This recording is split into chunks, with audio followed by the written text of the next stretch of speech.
میں تو پنجتن کا غلام ہوں، میں تو پنجتن۔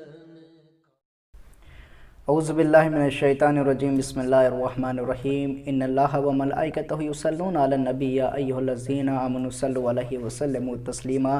اللہم صلی علی محمد وعلی محمد وعجل فرجہم۔ السلام علیکم ورحمۃ اللہ وبرکاتہ۔ مومنین کہ آج کا میرا موضوع جو ہے وہ ہے کہ توبہ کے بھروسے پر گناہ انجام دینا حماقت ہے۔ کہ ہم نے مانا کہ توبہ گناہ کے لیے تریاق ہے، مگر علاج کے بھروسے پر زہر کھا مرے کتنی بڑی حماقت ہے۔ کہ ہم کو معلوم ہے کہ زہر کھانے سے انسان جو مر جاتا ہے، لیکن ہم سوچے ہیں کہ ارے نہیں، ایک سے ایک ڈاکٹر موجود ہیں، وہ لوگ علاج کر کے ٹھیک کر لیں گے، صحیح کر لیں گے۔ پھر ایسی اس سے بڑی حماقت اور کیا ہوگی کہ انسان زہر کھا لے اور پھر یہ گمان کرے کہ ڈاکٹر ہم کو صحیح کر لے گا۔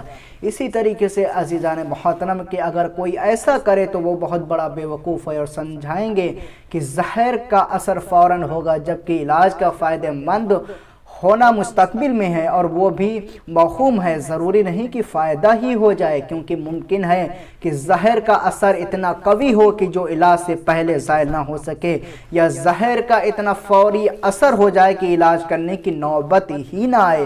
اسی طرح توبہ کے بھروسے پر گناہ کرنا بھی سراسر حماقت ہے، کیونکہ گناہ کا نقصان فوراً ہے اور توبہ کا فائدہ مند ہونا مستقبل میں ہے۔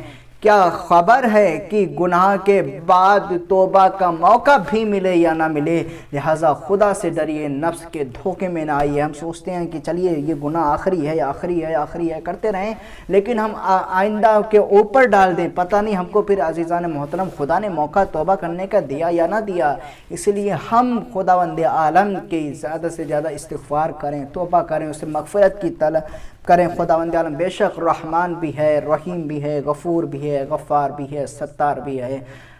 خداوند عالم 14 معصومین کے صدقے میں بحق محمد وعلی محمد کے توفیل میں تمام مومنین کے گناہ کبیرہ اور صغیرہ کو معاف فرمائے، زیادہ سے زیادہ تمام مومنین اور مومنات کو عمل صالح بجالانے کی توفیق عطا فرمائے، آمین یا رب العالمین۔